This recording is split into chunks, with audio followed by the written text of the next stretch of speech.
अल Aqsa mask जो situated है occupied east Jerusalem में, जो कि इस्लाम की एक हॉलीएस्ट साइट्स में से एक है। मुस्लिम ने इसे एडमिनिस्टर्ड किया बहुत सालों तक, लेकिन जो यूएस इजरायली प्लान है वो इस स्थिति को बदल देगा। आज अलास्का मॉस्क की देखभाल इस्लामिक वक्फ के द्वारा की जा रही है, जो कि एक जॉर्डेनियन बैक्ड बॉडी जो 1967 से काम कर रही है। यूएस इजरायली प्लान अल अस्का की देखभाल जो जॉर्डन के द्वारा की जा रही है उसको ख़त्म करना चाहती है और इसको तब्दील करना है मल्टी फेस सेंटर्स और टूरिस्ट डेस्टिनेशन में।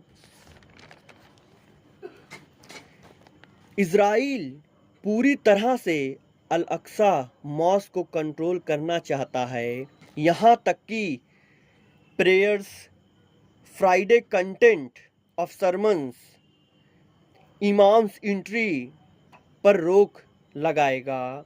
सवाल उठता है, आखिरकार क्यों ऐसा हो रहा है? रीज़न सिंपल है। Al Aqsa mosque most important religious sites और पावरफुल सिंबल पैलेस्टीनियन आइडेंटिटी और कनेक्शन जेरूसलम का।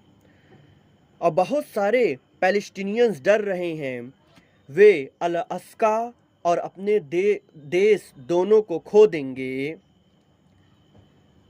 और इससे इजरायली कंट्रोल एक्सपैंड होगा। 1948 से इजराइल कंट्रोल कर रहा है ईस्ट जेरूसलम और अलास्का मॉस्क को। तब से लेकर आज तक इसको कंट्रोल किया जा रहा है। Israeli police raids inside the mosque compound, increasing visits by ultra nationalist Jewish activist और रिपीटेड कॉल्स इजरायली मिनिस्टर द्वारा ज्यूइश प्रेयर राइट्स के लिए जो स्टेटस क्यो को चेंज कर रहा है। 2003 से इजरायली अथॉरिटीज़ ने ज्यूइश प्रेयर्स और सेटलर्स को अलाउ किया है इंटर करने के लिए अलास्का कंपाउंड में बिना अप्रूवल इस्लाम वक्फ के। और दूसरी तरफ रिस्ट्रिक्शंस लगाई गई पैलेस्टीनियंस पर।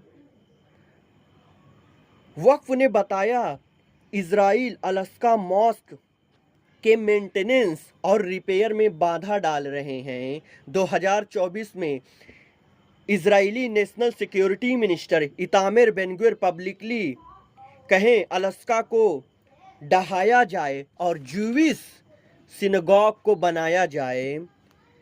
इससे सिर्फ अलास्का का नुकसान नहीं है बल्कि स्ट्रीट्स और गेट्स कंपाउंड के पैलेस्टीनियंस को इम्पैक्ट भी करेगा। ये सब करने का दो कारण है। पहला, ये रूट में एक्सेस इस्लामिक वक्फ को डायरेक्टली कनेक्ट करता है, मतलब ये रूट्स डायरेक्टली कनेक्ट करता है इस्लामिक वक्फ को। अलास्का mosque Western Wall Christian route Via Dolorosa को इजरायली अथॉरिटीज़ यहाँ से वक्फ ऑफिशियल की एंट्री पर चेक लगाती हैं ताकि ये वक्फ सही से काम ना कर सकें। दूसरा, ये रास्ता कनेक्ट करता है Palestinians homes, shops, Islamic school और हिस्टोरिक बिल्डिंग्स जैसे ममलूक और ऑटोमन एरा। लेकिन इजरायली अथॉरिटीज़ इन सब को जब्त करना चाहती है। एक्सप्रोप्रिएशन ऑर्डर्स दिए गए ताकि फुल कंट्रोल पाया जा सके प्रॉपर्टीज़ का। Israeli Jaffa Gate, Jewish Quarter and Western Wall को कनेक्ट करना चाहते हैं, पर यह बताया जा रहा है ये सब एक साजिश है सिटी को जुडाइज्म बनाने की, ताकि मुस्लिम्स क्रिश्चियंस को दबाया जाए और इजरायली को बढ़ाया जाए। ऑलरेडी इजराइल कैप्चर कर चुका है इब्राहिमी मॉस्क को, जो ईस्ट जेरूसलम से 30 किलोमीटर पे स्थित है, ओल्ड सिटी हेब्रोन में, और 63% मॉस्क को इजरायली कंट्रोल करता है और 37% पैलेस्टीनियंस इब्राहिमी मॉस्क को कंट्रोल करते हैं। तो अगर जॉर्डन लूज करता है कंट्रोल को तो क्या होगा, सवाल उठता है। जॉर्डन अकेले चैलेंज नहीं कर सकता, इसलिए अम्मान रीजनल अलाइज से सपोर्ट मांग रहा है अलास्का को बचाने के लिए, खासकर सऊदी अरबिया से। रियाद ने कहा वो साइलेंट नहीं बैठेगा अगर जॉर्डन को हटाया गया अलास्का की कस्टोडियनशिप से। ये सपोर्ट दिखाता है इम्पोर्टेंस जेरूसलम्स हॉली साइट्स का पूरे रीजन में। ये टेस्ट करेगा यूएई और बहरीन की रिलेशनशिप्स इजराइल से, जो 2020 अब्राहम पीस अकॉर्ड साइन किए हैं इजराइल के साथ मिलकर।